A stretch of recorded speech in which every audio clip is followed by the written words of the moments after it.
Thank you so much for joining us today and making the time to Zoom in. By just showing up to this webinar, you are demonstrating your incredible love to your children and also your intentions to bring more joy and harmony into your families. And this webinar today is called Positive Parenting. And I'd like to know, before we even start, if you don't mind using the chat room and just share with us the ages of your children. And also, what kind of hopes do you bring to this seminar? What are you trying to get out of this? And Joshua, maybe if you don't mind sharing with me. Absolutely. So we've got 2 and 5. Mm-hmm. Some quite young ages. Also 2.5, 18 months, 5, 7 and 8 months, 3, 6 and 8, 3, 8 and 10, a daughter of 1 year, 6-month-old, 6-year-old, 3-year-old, 6, 3 and 9 months. And I think our oldest is 7, and we've also got another 4-year-old. So there's quite a broad range of ages there, but all sort of under 10 from what I can say. Okay, very good. That helps me. Fantastic. And what kind of hopes are parents trying to get out of this? What are you trying to get out of today? If you wouldn't mind just putting that in the chat room, just a word or so. Relaxed and fun. Trying to feel good about parenting and disciplining. Unsure if we're going to be raising the child well as a single parent. So that's something that I know a lot of people are in, myself included. Yeah. Looking for new tools. So feeling the parenting toolbox is empty and drained post-lockdown. So we're all having a lot of, I think we're all feeling that lockdown experience. Like to see some tips to approach tantrums. Tips to help with the day-to-day battles of feeding, clothing, listening without every issue becoming a negotiation and descending into uncontrolled tantrums or sulking, and more new tools. So I think, a lot of, it's always good to hear different parenting tools and techniques to approach our day-to-day parenting. So we're going to start with another one, hoping to learn some practical tips and strategies for managing challenges, building a rapport in the early years to assist into the teens. So yeah, we do have a few who are starting to get closer to that teenage years. Instilling resilience, but respectful children would also be nice. Okay, very good. Thank you so much. That's really brilliant. So today I'm going to help you unpack and explain some of those challenging behaviors that you mentioned in the chat and explaining why children behave in a certain way. We look at how to connect and communicate more positively, and also how to get your children to cooperate and listen more without their negative battles and without using negative communication. And we're going to look at how to listen better, become better listeners, and be more in control, and also bring more joy into our parenting, have more fun. I think someone mentioned that. So the good news is that often we can change unwanted behavior by simply just shifting our language, our perspective, and our own narrative. And this webinar has been designed for all the age groups that were just mentioned. And maybe because I'm going to talk to you a lot in this webinar, so we can't really engage and interact as we would normally do, I suggest you've got a notebook in front of you, or maybe just a big piece of paper and a pen. And if you just put the name of your child in the middle of the piece of paper, and then you can design a mind map around your child with just a few bullet points of this presentation. So you can always come back to what we're learning today. And it is becoming a little bit more engaging for you and not so boring just looking into a screen. So it becomes a more visual experience. I try to make the PowerPoint as visual as possible and as engaging as possible. So bear with me because we have a lot of content. Just a little bit about myself. Joshua has already introduced me. I am a family educator at a local Catholic primary school in North Randwick, working with families, and I'm also a family coach, a parent educator in private practice, supporting families and helping them to thrive and helping them to flourish in community. I'm also a mindfulness and meditation teacher for children, and I practice in preschools and primary schools, but I also work with adults, and I have certified in many different parenting programs. So, and today's, yes, so you might want to know, why am I doing what I'm doing? And I have become a family educator, a family coach, simply because I wanted to understand how to best support my children and how to become the best possible parent that I could be. So I had 3 children under the age of 3, and I had just moved from Germany back to Sydney because I am married to an Australian man. And I was on my own. I didn't have my family support. I didn't have the wisdom of my community back home. And I was lost many, many times. And, I was not proud of how I parented at times when my children were little, simply because I just didn't have the tools. And then one day I just made a choice and said, okay, I'm going to learn as much as I can about the science of parenting, because it is the science, it's an art. And so I started to attend parenting courses. I started to become certified in programs, and also went back to do some studies and became an early childhood teacher in the Waldorf or Steiner education system. And it helped me enormously to become a better parent. And I noticed quite suddenly changes in the way I was talking to my children, in the way they were behaving, and just, and how we were living together as a family. So that was the start of my parenting journey and my family coaching journey as well. And I'm hoping that I can impart some of this wisdom and experience with you today. And I'm proud to say that I have 3 adjusted young adult children who are resilient and independent and kind and all of these things. So today's objective is to understand some basic psychological needs that are universal and drive our children's learning and behavior, share some strategies and tools with you that you can use immediately with your children, and provide some support for more positive and joyful parenting. So, as I shared with you, where is the instruction manual? They just don't come. Babies don't come with instruction manuals. And that's a real challenge. And we know that parenting is a lifetime vocation. It's complex, it's rewarding, amazing, challenging. And what works for one child may not work for the other. So it is really hard. And there's no such thing as being a perfect parent. So I'm inviting you just to be a real one. Be true to yourself, accept all your strengths and weaknesses, and just be a real parent. And also not engaging with this parental and blame guilt that we tend to have all the time as parents. We have high expectations on ourselves. We beat ourselves up if we don't get it right. So I'm inviting you just to be good enough parents. It's never too late to learn. We learn from our mistakes, and our children learn from their mistakes and from ours.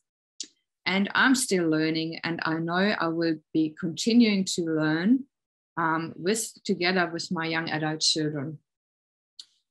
All our children need is just you, your love and your presence. And just again, getting away from that stigma, I'm a bad mother, I'm a bad dad, I'm a bad parent, or my child is bad. There is no such thing as that. So what I'd like you to remember is that children watch us all the time. 80% of parenting is simply role modeling, and children are like sponges. They soak everything up. It is very implicit learning, remembering that we are the adults. And sometimes when things don't work any longer, that we can change, reflect on our parenting, and implement other tools. And also being mindful that often we repeat what our parents did, because again, we're just learning from role modeling, from being role modeled. And sometimes that doesn't work any longer. Our parents grew up in a different historical context, maybe in a different culture, and in a different generation. So take what worked, but add your own parenting skill to that.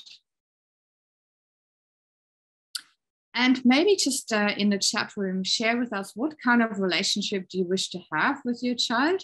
What kind of parent do you want to be? Some of you have already shared, you want to be a fun parent, you want to get away from the negativity, you want to have more peace and harmony, but maybe just share with us. What kind of relationship would you like to have? What have we got so far? So one previous one that came through that Miss was trying to have a more positive outset from all in the family. Kids often focus on what isn't right, but now we're looking for an open, trusting and kind relationship. Want to be loving, positive, kind and a reliable parent that my children aspire to be like. Trusting, positive, kind, complicity, fun, trusted and generous, which is a nice one. Supporting, but not overprotective. We often hear about the helicopter parenting, I guess, which is referring to that overprotectiveness. A loving relationship that lasts a lifetime, which is ideal. Would like to have a kind and gentle, positive relationship with a great communication. Okay, sounds amazing. And we are going to talk all about this today. So this is good. Very good. Okay. So there are basically 4 different parenting approaches. I'm sure everyone is aware of them. So I won't go into much detail, but there's the punitive, there's the authoritarian, the permissive, the laissez-faire one. And the one that we really want to apply is the parenting style that is loving and kind and positive and consistent, but still firm. That's what we're trying to aim for. And remembering that we are the leaders of our families. We are like in the early 7 years, in the first 7 years, we are like the king and queens. And then we become the farmers. And then we move on to become the shepherd when our children are in puberty. And then we become our children's consultant when they become young adults. Remember, we are not our children's friends. That's really important. We can be friendly and have friendly relationships, but we are in charge. And reflecting on how we want to talk to our children. Do we want to be controlling? And sometimes also needing to let go of perfectionism. And the better the quality of our relationship with our children, the better the outcome. And then also thinking about what is it that we want for our children, and what kind of children do I want to raise, and maybe share that with Joshua in the chat room before we get really started.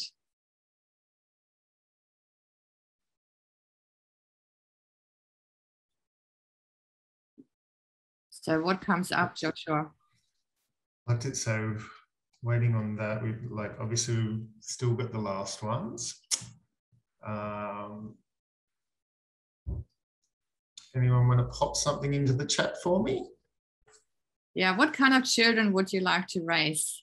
So we'd like empathetic, kind, compassionate, confident, and the key one of not being a brat. Kind, confident, and mindful children. Loving and joyful. Yeah, very good. Kind, confident, and happy children. Very good. I'm really impressed by the vocabulary, because often when we run these workshops, happiness comes first. And we know that our children can't always be happy, and happy is a very fleeting emotional state. So, and children need to learn to deal with disappointment, because it helps them to become more resilient. And also they need to understand what it feels like to be sad, so they appreciate the joyful moments in life. But I think what everyone is really wanting for their children, and from what I can hear, is that we have kind, compassionate children who are generous, who are being resilient, empathetic, who show perseverance, and who have a sense of curiosity and an eagerness for learning. That's what we really want to have. And I'd like you to visualize your child in, say, 20 years' time, when they have grown up and they come home to visit you, and just visualize that child in your head in this moment. What does it look like, and what makes you proud? So really what we are aiming for is to raise children who are flourishing and functioning very well, and becoming well-adjusted parents, as you all have mentioned, and that our families are functioning, that we have harmonious relationships. So what's really important is to revisit your values. Values is basically what is important to us. What's our moral compass? And values are not being caught, they are being taught, they are being passed on through our religions, traditions, our culture, where we come from, obviously our own parents, our friends, and our schooling as well. And our children observe how we live by these values. So, for example, if one of our top values is communication, then it's important for us to sit around the table and share a meal together without any interruptions, without having the television being turned on, iPhones being stuck away. That's important, and that creates harmony. If one of our values is teamwork, then we want to make sure that every family member has chores and that they're engaging with those chores. So just to give you an idea, and what's really beautiful is a beautiful exercise to create your own crest or personal code that you can display somewhere in the house. And you put down the values that are important to your family, what makes your family tick. And you can parent from a values-based perspective rather than from a child-centric perspective. So to give you an example, if order is important to you, rather than reprimanding your children and say, I told you so, and how many times have I told you to tidy up, you can just say, hey, remember, one of our values is order. And I really appreciate it if you pick up your wet towel from the floor. So here's already one little approach that brings more harmony into your family. So today's objective is really to look at how can we best connect with our children, and how can we communicate, and how do we motivate them so they are becoming more cooperative. Key is to be truly present to our children, and the quality of our connection with our children is very important as well. Children are good. Children are not born to be naughty, or children don't wake up in the morning thinking, today we're going to give dad and mom a really hard time. That's not what's happening. Children are fundamentally really eager to please ourselves and to have friendly relationships with us. And I really invite you to think about how to see through the world through the children's eyes and really understand. Think about what it was like when you were a child, because we often forget. We often forget that children learn through play, that children need time, and that children see things very differently to us. So I mentioned already that we learn in relationship with each other, and that children need to feel connected, that we meet their psychological needs, that we support their self-development and their self-regulation, that we manage our own expectations, and that we work with our child and not against our child. So how do we do that? How do we connect and communicate with our children?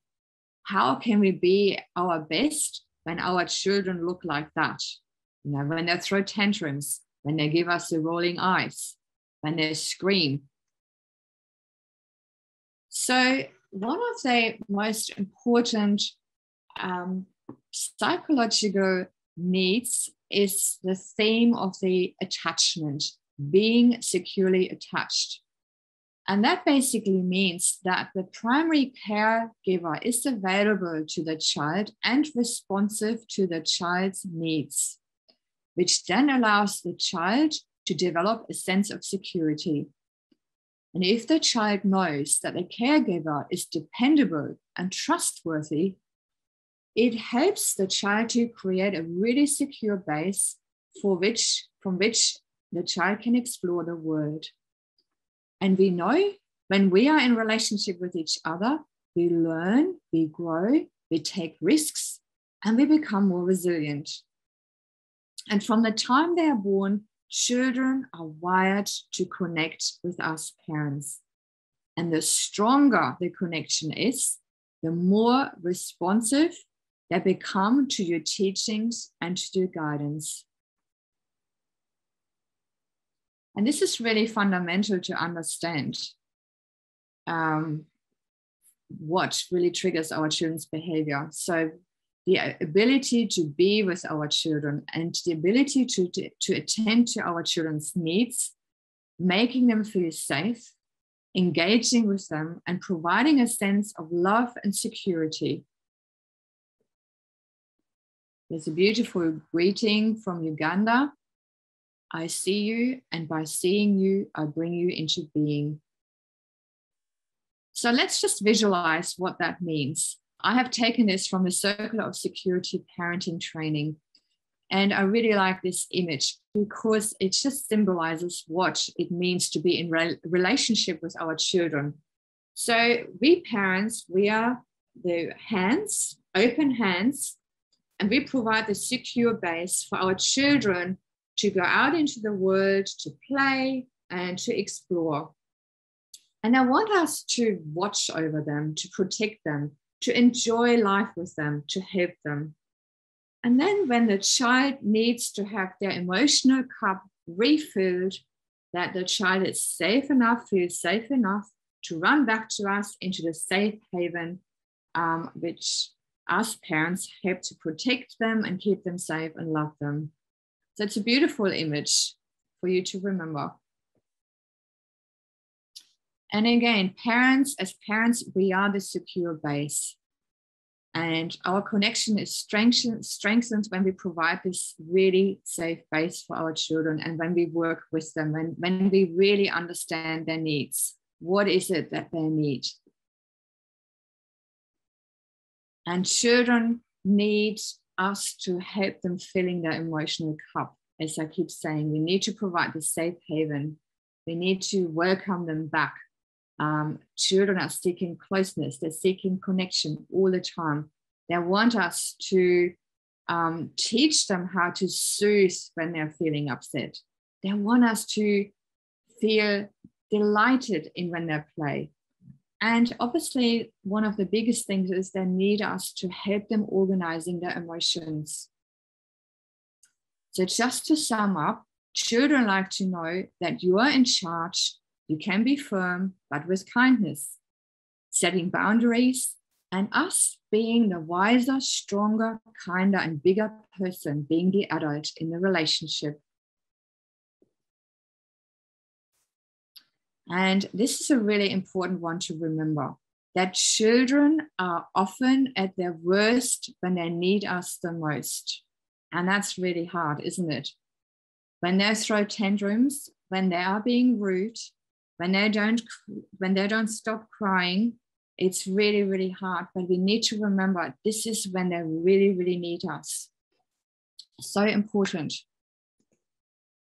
And sometimes it's helpful for myself when children are playing up I'm putting myself on this viewing platform and I'm observing the situation that's unfolding below me rather than next to me. And just putting myself up on this elevated level helps me to observe and helps me to create a really healthy gap and a distance to work out the next sensible step. And one of my mentors, Kim John Payne from Simplicity Parenting, he coined this beautiful phrase, children are not disobedient, but just disoriented. And I think that's so helpful for us to remember when they behave really challenging. So behavior is basically just a communication tool. Children are trying their best to tell us what they need. And often that's when they misbehave. It says, hello, something is not going right here for me.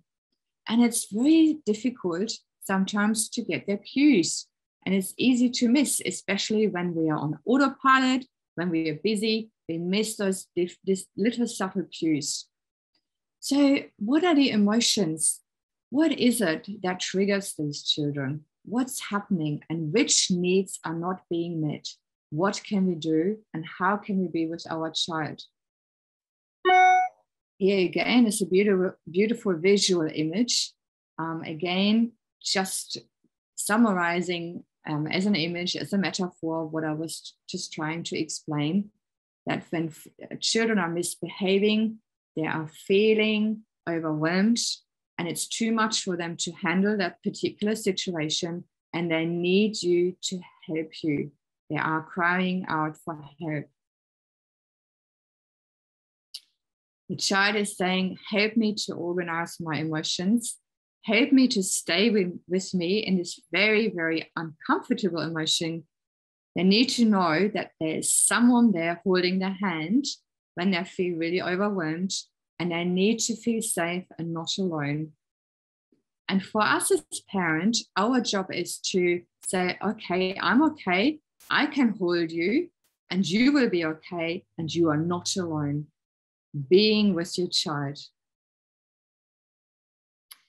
So again, all this helps us if we organize our children's emotions, if we're there for them, we're teaching them how to self-regulate. And by teaching self-regulation, we co-regulate.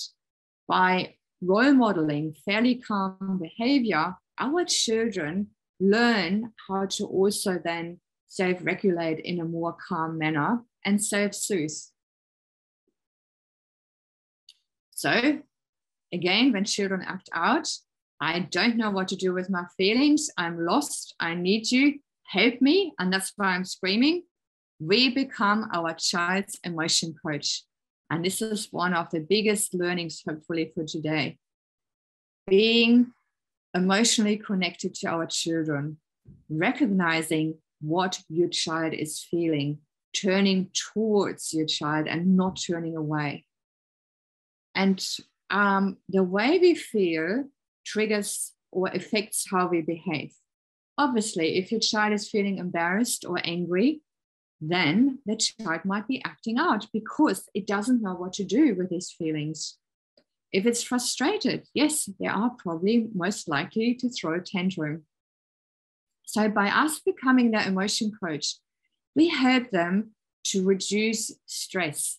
We help them to label emotions, verbalize emotions. We help them to put words into what they're feeling.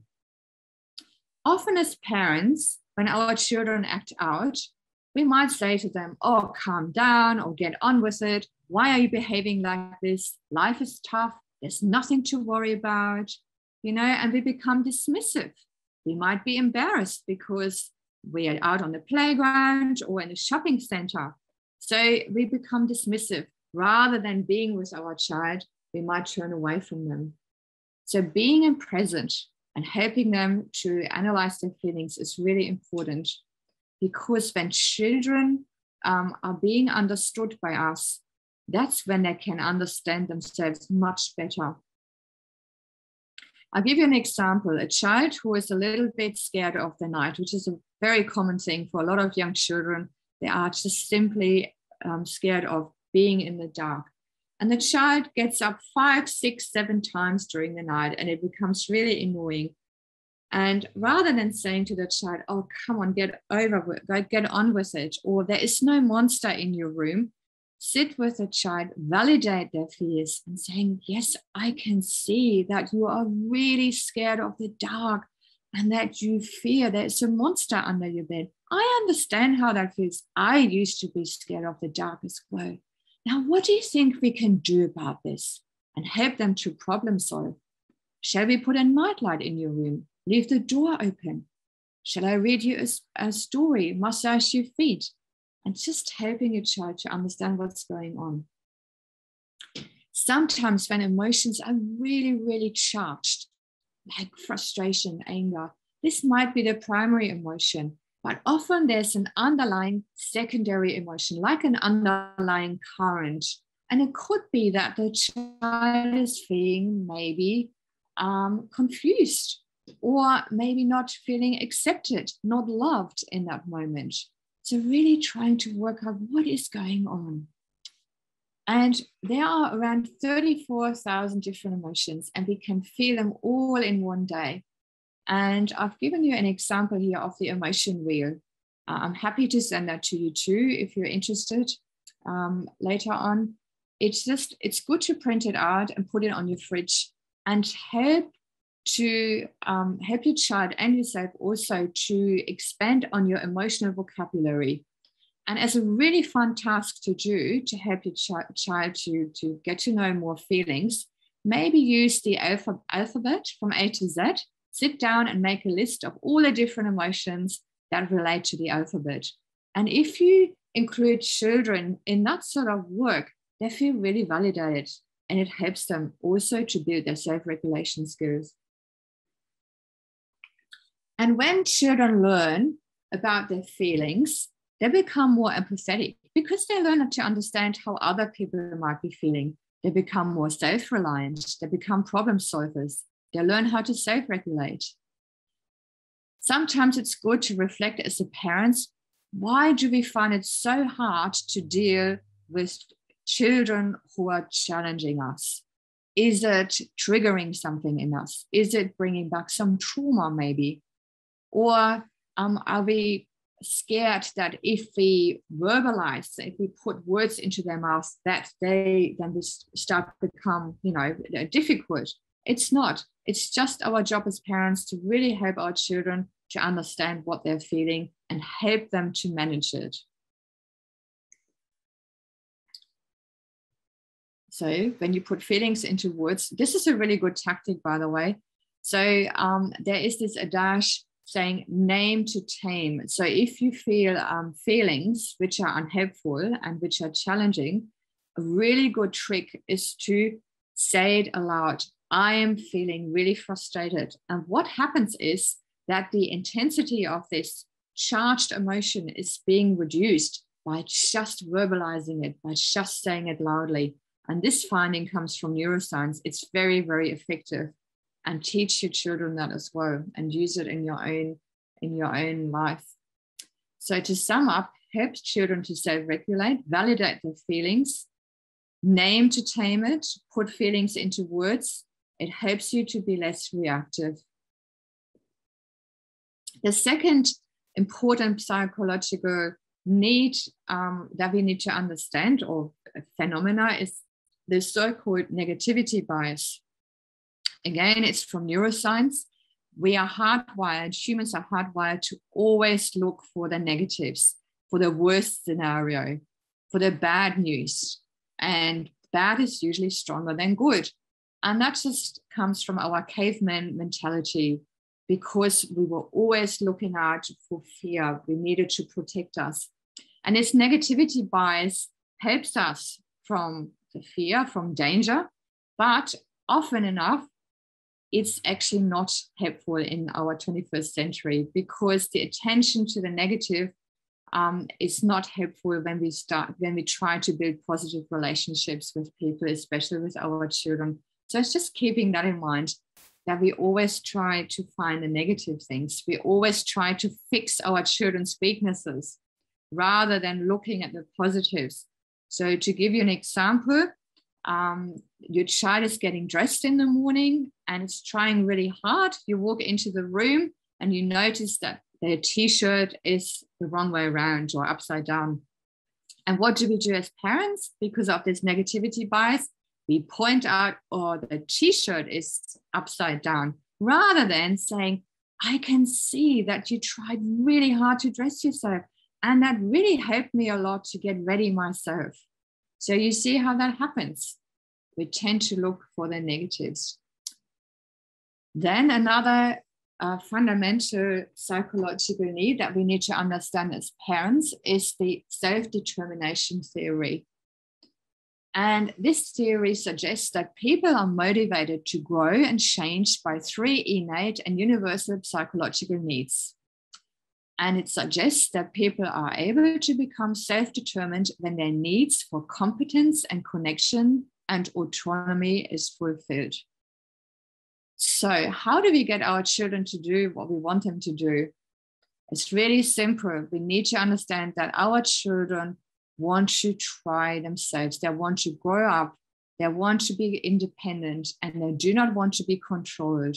Because if we control them and if we become overbearing, they become rebellious. And when we often say as parents, do as I say, that's just not working. And we also know that young children, toddlers, say no a lot, no to everything, and they become stubborn. And why is that? Because they want to be seen as competent.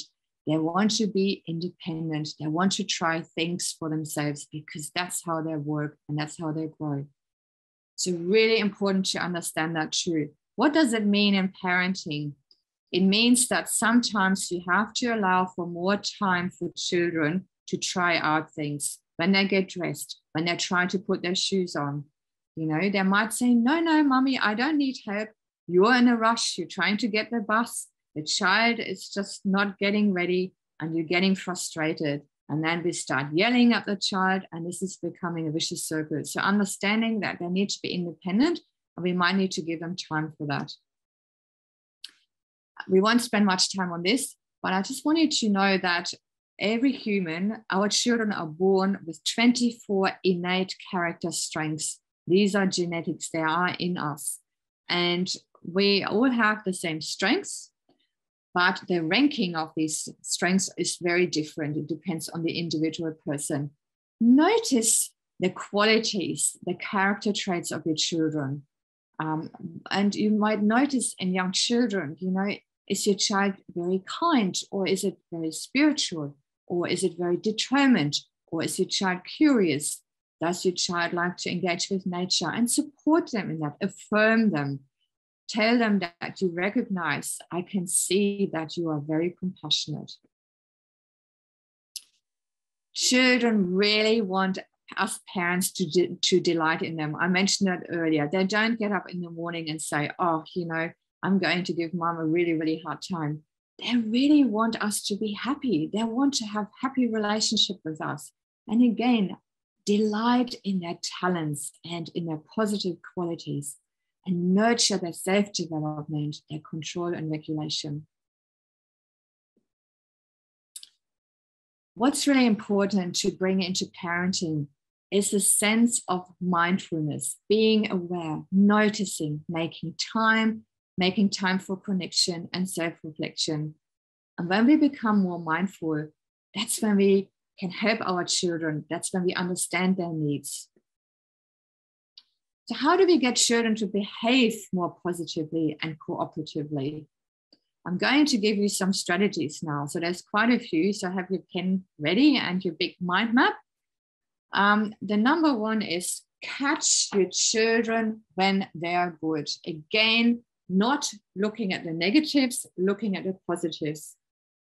And a simple way is just to change our language from being controlling and demanding to a language that is validating and affirming. We all want good behavior and we need our children to be cooperative. When we ask them to do something, we want them to do so. And if we get children motivated, they behave well, we start to praise them for good behavior, they become more confident, and they will repeat this good behavior. Okay, that's just as simple as that. So, but if kids behave negatively, we start to shout and punish and blame and shame and criticize. All normal. We all do it. I do it as well. But children will not cooperate, and it becomes a vicious circle, and it does affect the quality of our relationship. When our children, again, are feeling valued and respected and heard, they cooperate so much better. And that does not happen when we shout or nag. We need to make our children feel good. And this is where this is coming in. Catch them being good. Focus on the positives and make sure that your attention is focusing on their efforts, on their attempts to get something right, on the way they improve. And do not be results driven, but rather focus on the process. How is your child getting to achieve something? The example again from getting dressed in the morning, how do they go about it rather than what the outcome is? And what happens when your child feels good about themselves? They have a better confidence, they feel higher motivated, and they behave better.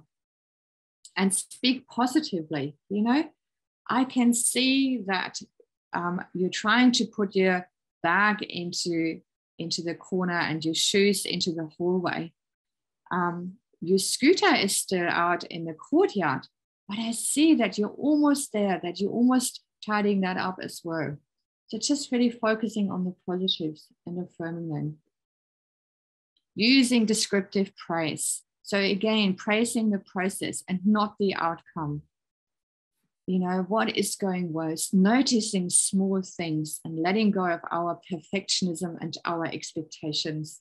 So just to give you some really good examples here. Knowing that conventional praise is fairly useless. It contains judgment. When we say to our children, "You are great, I'm so proud of you, you are a fantastic tennis player," what does it actually mean? It's much better if we use a descriptive praise saying, "I can see that you put a lot of effort and time into this drawing. I can see you used a lot of joyful colors. You showed such great determination in tying your shoelace. You paid attention to what I was saying. Good on you. You should be really proud of that." And just by simply changing language from a judgmental language into a more descriptive, it makes our children feel good. And that's when they become more motivated and be more cooperative. Rewards. Our children love rewards because it motivates them to, again, be good, behave very well, and be cooperative. But the biggest reward we can give to our children is not a materialistic reward, but our attention. And rewards do not have to be time-consuming. Rewards could be outings, or just simply sitting with them, doing some drawing, reading a book, going out and have a hot chocolate, go for a little walk with the dog, go to the cinema. Let them earn this activity, this reward.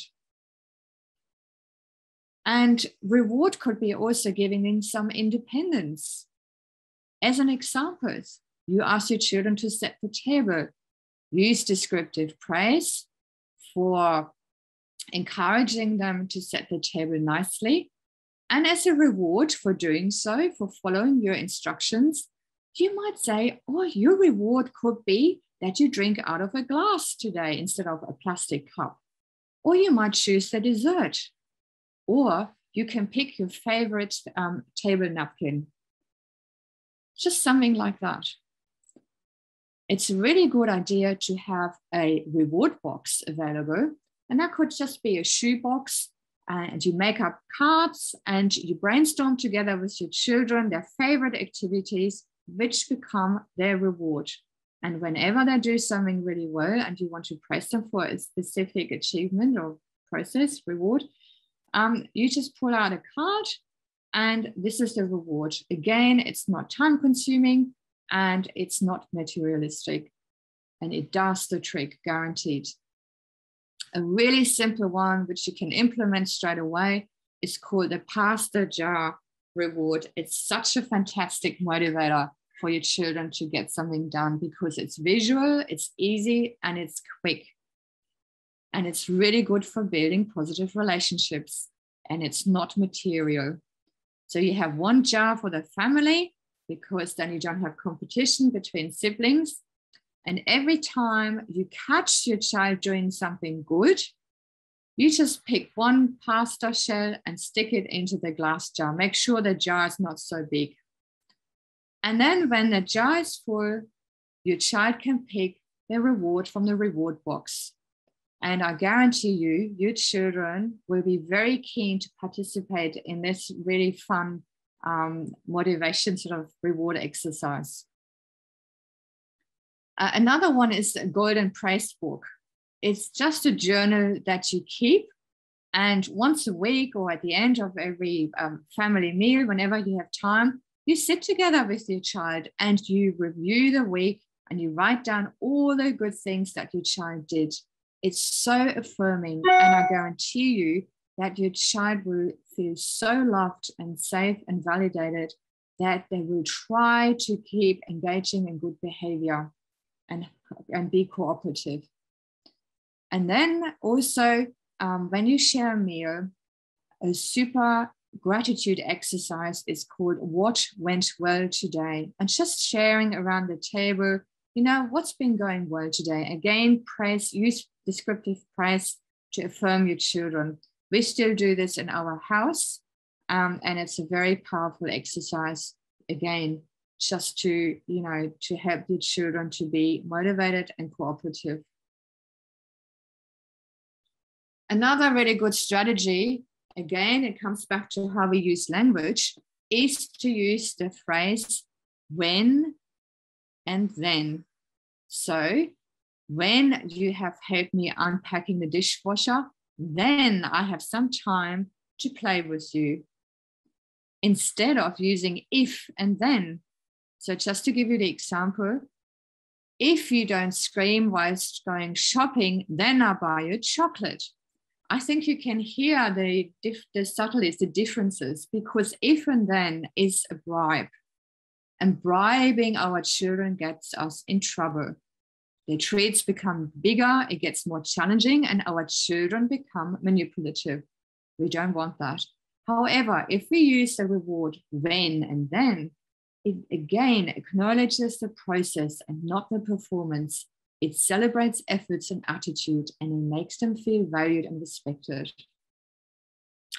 And just one really important tip is not to reward performance, especially academic performance. A lot of children give children money or technology as a reward for really good marks.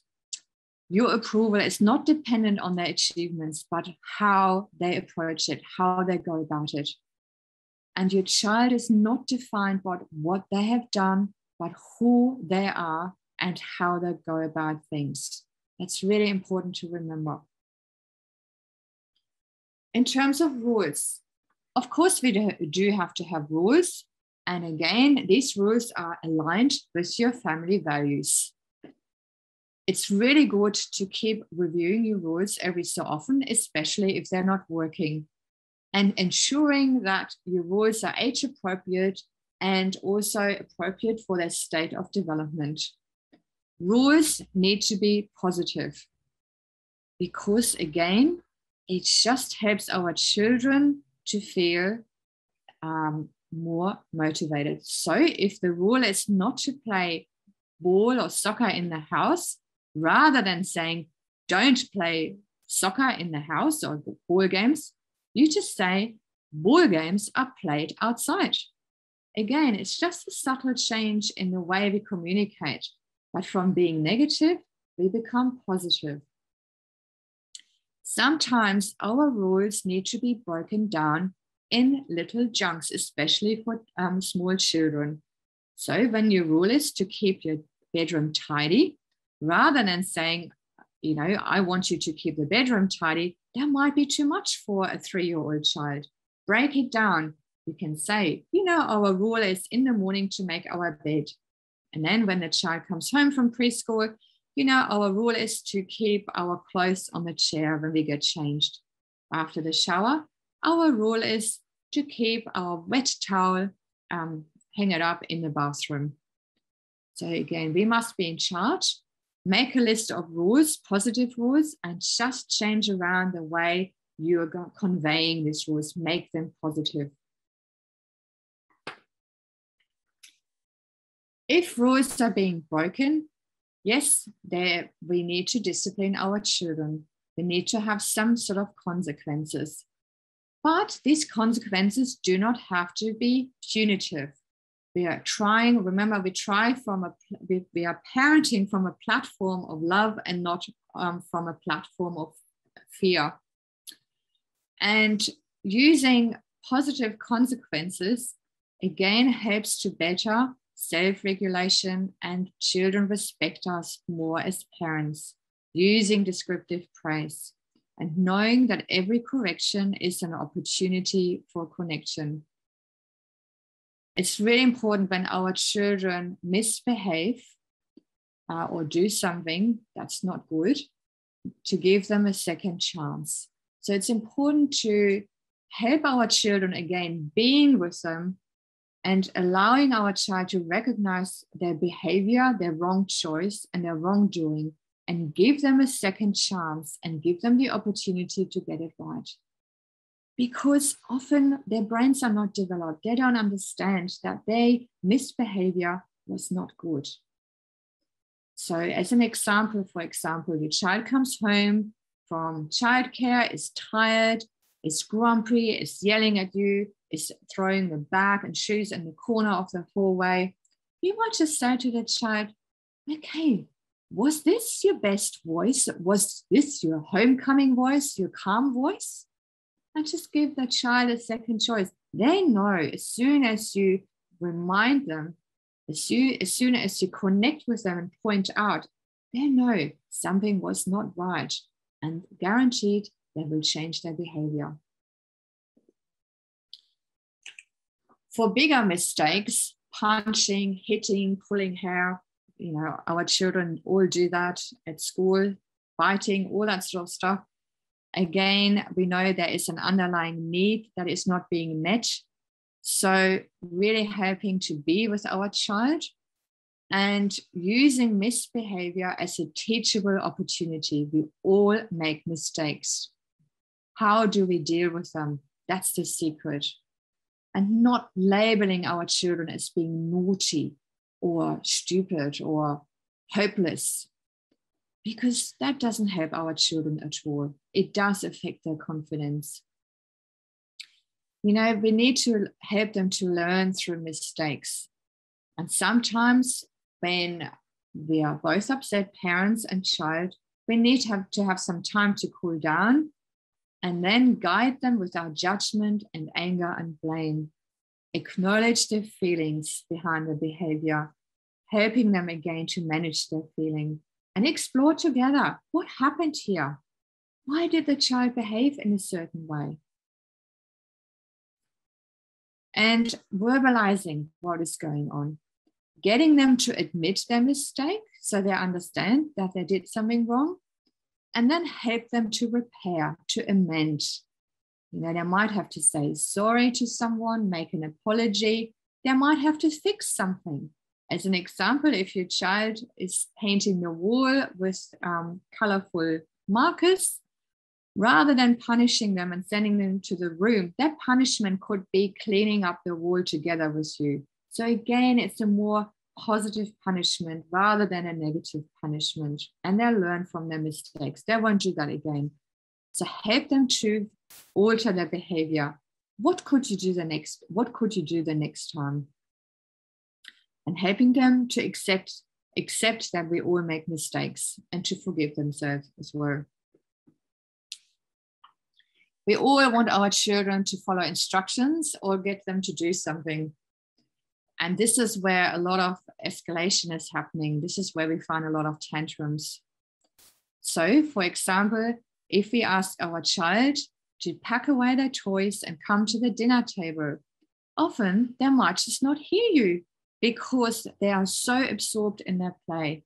Or maybe they don't want to because they have not finished playing. And we know what it's like when we are in the middle of watching a movie and someone comes and starts talking to us, or someone rings us, we get annoyed too. So again, put yourself into your child's shoes and understand, why is it that they don't follow instructions straight away? So here is something that works very well to get them to cooperate. It's called a 3-step approach. Stop what you're doing and engage with your child. Show some interest, get their attention, and praise them for listening to you and looking at you. You might just say, okay, I can see you're trying really hard to build a Lego tower here, and I can see you're using lots of different strategies.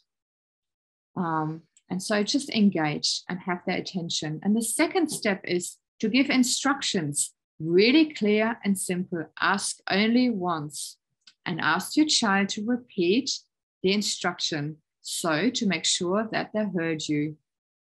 Very important. And then it's the follow through. If your child comes to the table straight away, use descriptive praising, saying, it's really helpful that you come to the table because now we can eat together and the meal is warm. And really emphasize and really praise them for that. However, more than likely, your child won't come straight away. So it's important to emphasize with them again how they feel. I know it's really hard and you don't want to stop playing. I can see that. I wonder if you can just finish off with 2 more building blocks and then you come to the table and we both can finish playing after dinner. We can both play a little bit together. Now wash your hands. And if you want to set an incentive for them to come, you can say to them, maybe you want to be the waiter tonight. I get you. It's really interesting, but it really helps them to motivate if you use that sort of creative motivation with them. Or you might want to use chopsticks to eat your dinner tonight. Boundaries. I can't stress enough how important it is to set clear boundaries because it keeps them safe. And boundaries give children a really clear idea of where you are standing as a parent. They provide a sense of security. I like using the metaphor of the trampoline. Parents being the net, and the children have the trampoline to jump up, right and left, and really explore their world, knowing though that they are being caught by us, the net. And also knowing that when you say no to things, that children will give you a really hard time. Teenagers, young children, because whenever we say no, it comes with very charged feelings of anger, frustrations, of being rejected. Again, we need to be our child's emotion coach, validate them. Yes, I know it's really hard for you not being able to go and play tonight or play outside. Yes, I know you want to have a mobile phone, but as a family, we're not ready yet for you to have a mobile phone. Stay true to your values. And it is okay for your child to be disappointed. It is okay. They can't always be in love with you. Sometimes they need to be disappointed, remembering you're the captain of the ship. This is another really good strategy that works a lot because, again, it changes the way we speak and uses positive language. And it prevents us of blaming our children. When we use you, we often say, you are so ungrateful. You are being untidy. You are naughty. You are spoiled. And it makes the child feel worthless. It shames and blames. Instead, using I and being really assertive and explaining as well, again, how you feel as a parent when they don't cooperate or when they don't do what you ask them to do. I feel really hurt. I don't feel appreciated. I spent all afternoon making this beautiful cake and now you don't come to the table to eat it. Or I feel taken for granted. You can see the shift in the language makes a really big difference from this negativity turning into positivity, but also using emotion language and stating your needs and make a request. And your children will hear you. Clear communication. I did say it a few times already throughout this presentation. Say what you want. Be clear, concise, and use simple language with intention. Children are a little bit like puppy dogs, and so are teenagers. Their brains are not fully matured yet, and often they feel overwhelmed. So it's really important to keep it short and simple, and giving simple instructions like, it is time to have a bath, set the table, clean up the room, go to preschool, go to bed, rather than saying, don't eat with your fingers, don't leave towels on the floor. Again, turning it into something positive, from negative into positive, and just keeping it simple. And your children will hear you much better. Active listening. That was one of the best parenting workshops I ever did when my children were little, because it really helped me to listen to them and being present. And it is a super useful skill to use in our workplaces and in our relationships and with our friends as well. What does it mean? You basically just paraphrase what the other person has conveyed to you.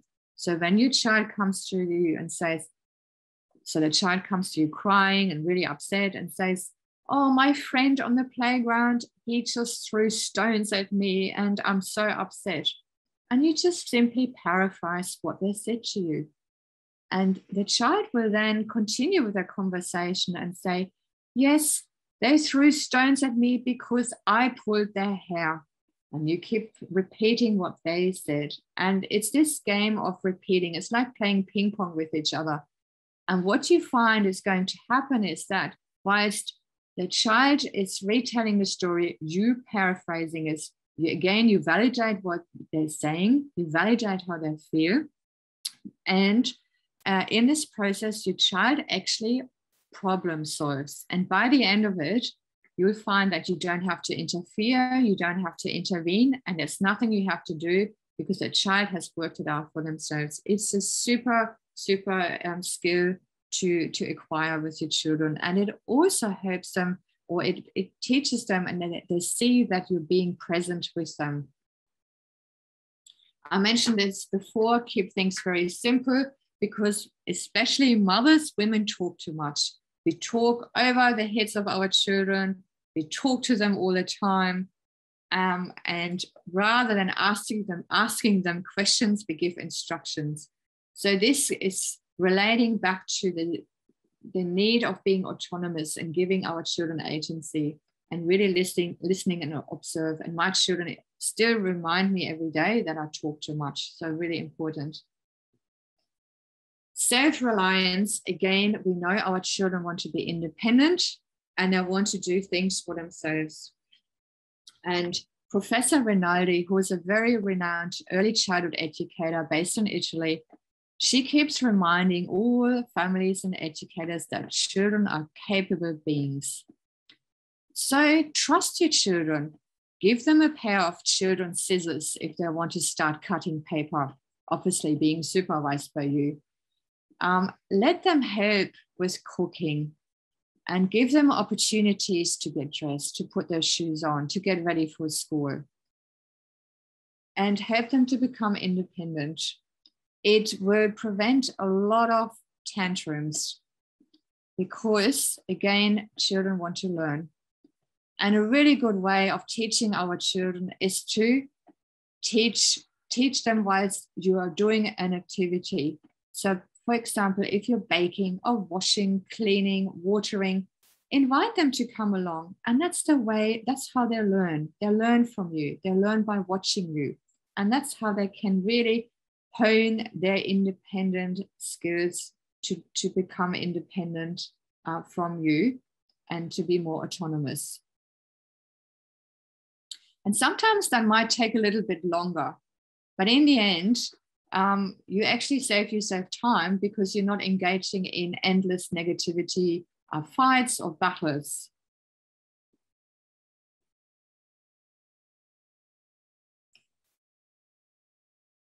Just a word on outings and tantrums, because we find that a lot of our children might play up when we are in the supermarket, at school, with friends, in preschool. We've all been there. And we can prevent challenging behavior by simply preparing our children in time so they know what to expect and set them up for success and not for failure. And talk children through each step before you go out. Say, we're going to visit Auntie Gertrude today, and it will take half an hour to get there. Then we say hello, we're going to have a cup of tea, and we're going to play together. Or if a child is anxious of going somewhere, for example, going to the dentist, again, prepare them step by step. Get them to problem solve how they can get over their anxiety, acknowledge their feelings, and just prepare them. This is how we do it, and this is what we do. Make it predictable for them. And it really helps them to self-regulate. Just a very short word on siblings harmony. Obviously, when our children fight with each other or behave badly, they're arguing, that's basically a sign that they want our love and attention. And again, it's important to acknowledge that, validate it, praise positive behavior, such as, oh, I love being with you when you are not arguing. And give each child an hour of power. It doesn't have to be an hour, but just some undivided attention just with each child. And it has to be a non-scheduled activity. It has to be something that they enjoy doing, that's special, a special activity with you and the child. And for primary age school children, when these children fight, it's really good not to get involved. Stay neutral and find a place for them to squabble, for example, in the garden, and then say to them, when you're ready and we have found a solution, you can come back to me and present your solution to me. So we talked about how we can connect with our children more positively, how we can communicate better with them, and how to get them motivated to be cooperative. And now to finish off, we just have a quick look at how important the environment is for our children. As parents, we need to provide calm in our homes. We need to provide harmony because it helps our children to self-regulate and feel less overwhelmed. So number one is giving children time. I've mentioned it a lot throughout this presentation. Review your daily schedule. If you know that your child needs more time to get ready in the morning or more time in the afternoon, then allow for this time. And that might mean that we have to get up 15 minutes earlier, but it can prevent major emotional outbursts. When your child comes home after preschool, after school, maybe it's not quite ready yet to do homework. Maybe your child needs to play, to calm down, and to process the day. Think about transitions.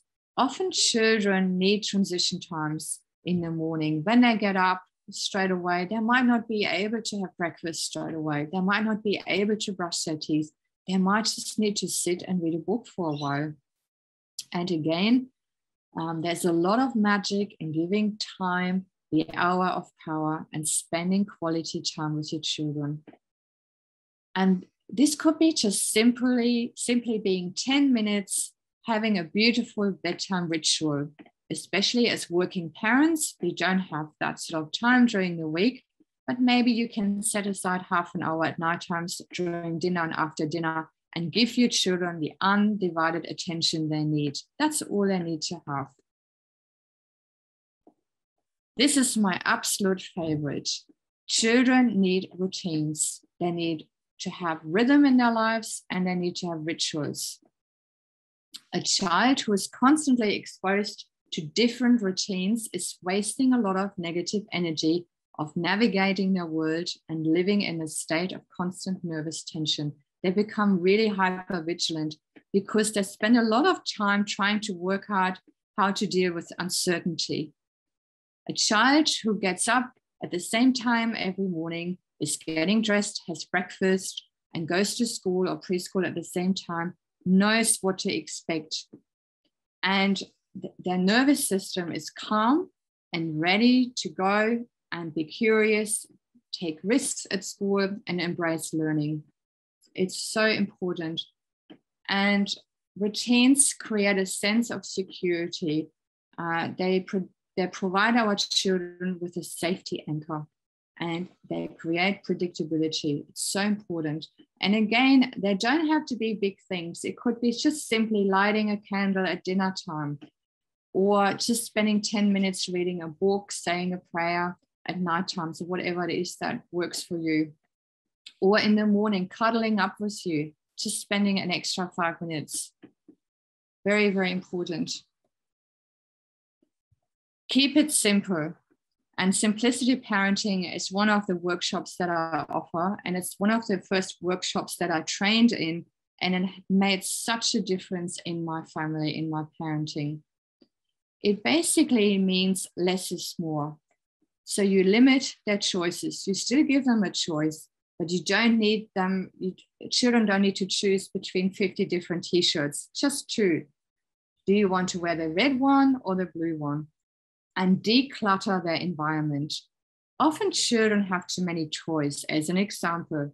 So rather than having all the toys in one room scattered on the floor, which is very overwhelming for young children, maybe you might want to divide them up and store them in tubs, and you rotate them on a weekly basis. So you just expose them to one play tub, and then the next week you rotate it. That has the advantage also that your children are learning to engage with focus in playing and not just moving from one toy to another. So it actually helps with developing their concentration and focus. Children need nothing time. So important. And this is time where they can lie in the grass in the garden and look at the clouds. This is time when they can play. And when I say play, this is unstructured play, engage with nature, because our children need a lot of time to process their emotions. They need to process their learnings, and they need to process all their social interactions. And often we don't give our children enough time. We run with them from one event to the next. And that's when they become overstimulated, overwhelmed, and emotionally charged. And that's when tantrums are happening. Not overscheduling children is so important. We tend to do it because we think the more activities, the brighter and the more intelligent they become. But it actually has the opposite reaction. So saying no to activities, rotate activities. We know that when our children are calm, they're much easier to parent. And then lastly, limit media exposure and adult conversation. Young children should really not watch the news because the news are full of negative events and often very brutal scenes that are being displayed that our children can't understand.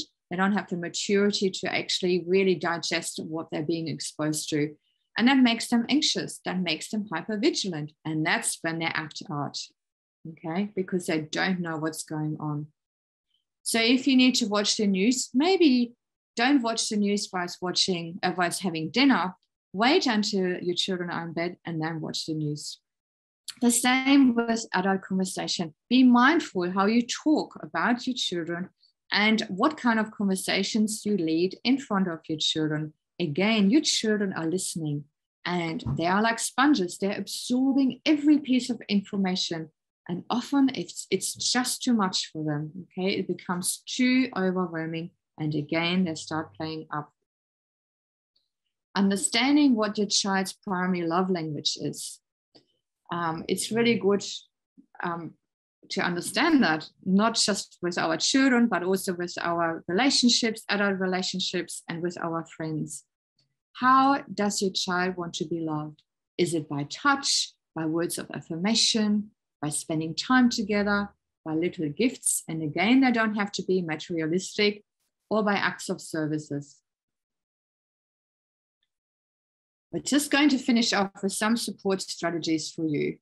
So if everything falls apart and things are not going well, and there are some major problems you want to address, or there's reoccurring unhelpful behavior, it's good to come together as a family. And you can do that with young children as well. You come together, you have a bit of fun, you might share a meal, you play a game, and then you talk about, what is it that you don't like? And get every child an opportunity to speak. Work as a team and try and see everyone's perspective, collaborate, and find a solution that works. And come together on a regular occasion and just have these family meetings and review how things are going. Family meetings are really helpful. Be a mindful parent. What does that mean? When things are getting a little bit too much, and when we know that we are about to lose it, just use the stop sign, the acronym of STOP. Stop, retreat, take yourself away into the garden, into the corner, go into the kitchen, support yourself somewhere, and start to breathe. Use your breath to calm your nervous system down, calm your body down, observe what's going on inside you. And then when you have calmed down, proceed and be with your child. And again, if you do that, you're role modeling to your children what it looks like to be really good, a good self-regulator of emotions. I'm going to share with you 3 scenarios when things are going out of hand. So this is the one when the scenario number 1, when you are very upset and your child is really upset. Okay. So use timeout, but not the timeout in the traditional sense that you send your child to a room or in the corner, because we know our children need us in that moment to regulate our emotions. But sometimes, again, we need to have timeout as adults before we start hitting them, before we start saying awful things that we later regret, before we start shouting. Take yourself away. Again, stop with what you're doing, breathe, calm yourself down, understand what's going on, name your feeling, name it to tame it. And when you notice that your body and your nervous system is reasonably calm, return to your child and be with your child and help your child to calm down and regulate their emotion, knowing that your child needs you. This is scenario 2. That's when your child is out of control, but you are feeling reasonably calm. So you can take charge in a kind, firm, and very reassuring manner. That's when you spend time together. You sit together. You might pull your child onto their lap, or you just sit, or you might just put a hand on their knee and be with them. Again, organize their feelings, help them to make sense of their world and to what, to the experience, and help them to self-regulate. Because when we role model self-regulation, we co-regulate, and our children will automatically calm down. When they see us being calm, they will calm down much faster.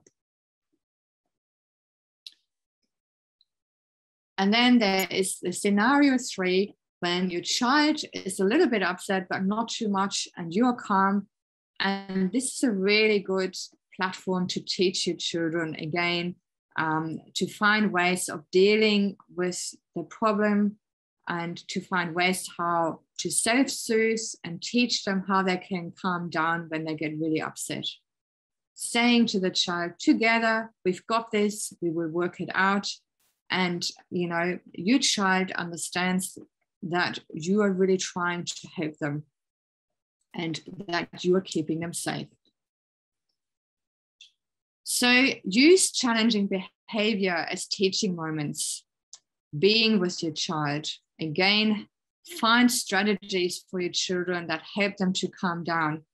As we can teach these strategies really early, you know, ask your child. So when you feel a rage coming on, when your body, when your heart is racing, and when your face is going red, what could we do? This is anger, isn't it? You are feeling really frustrated. You're feeling outraged. You're feeling resented or something like that. You are feeling disappointed. You know, what would help you to reduce this feeling? What would help you to make you feel better? And you put a list together. Maybe it's putting on some music, going into the garden, going and, you know, go to hug the dog, do some drawing together, maybe cook together, or just read a book, and help them to find techniques that are really useful in the long term. Also understanding that when children are upset, they have an impaired cognition. We know that from ourselves. When we get really, really angry, we can't think straight. So again, teach them to calm down, and even role modeling using meditation techniques. They can do it from as little as 2 years of age. You can teach them how to breathe and use your breath to calm yourself down. When things go pear-shaped, which will happen, okay, and that will happen, it will happen. It's important to remember that we can repair. Recognizing the problem and the rupture, finding ways of coming back together, regrouping with our children, reflecting together on the experience, working out how we can do it better next time, and repairing the relationship. You know, admitting to your children, I'm so sorry for how I spoke to you today. That was not okay. I felt really angry, you know, and just helping them. And really role modeling how the act of forgiveness and what it means and how important it is to repair your relationship.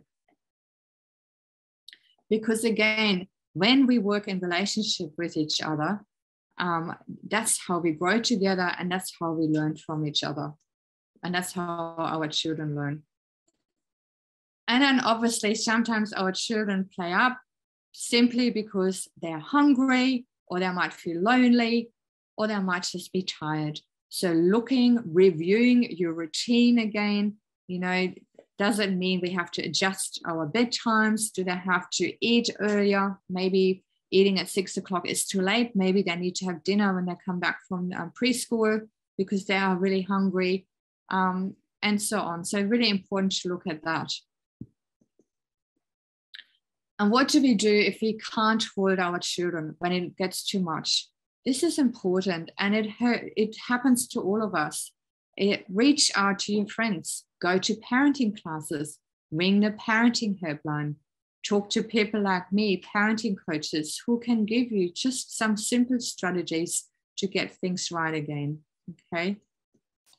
And have some self-compassion for yourself. It's so important that as parents, that as fathers, as mothers, especially single parents, that you look after your own needs, that you fill your emotional cup, because only then can we fill our children's emotional cup. Be kind to yourself, forgive yourself, we all stuff up, you know, use your strengths and dial down the inner critic, have a super good support network. You know, sometimes you might have to say, oh, it's too much for me. I need a break. I need to ask, can you look after my child? Just ask for help.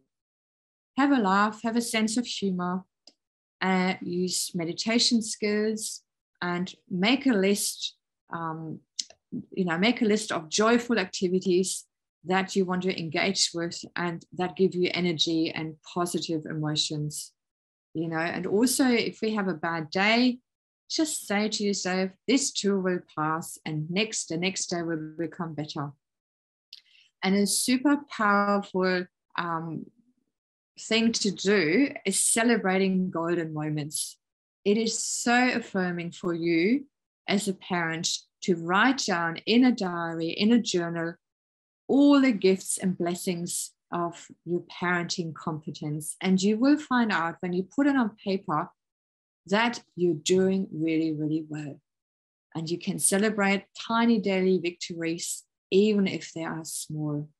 Very affirming as a parent to do that. We all love our children.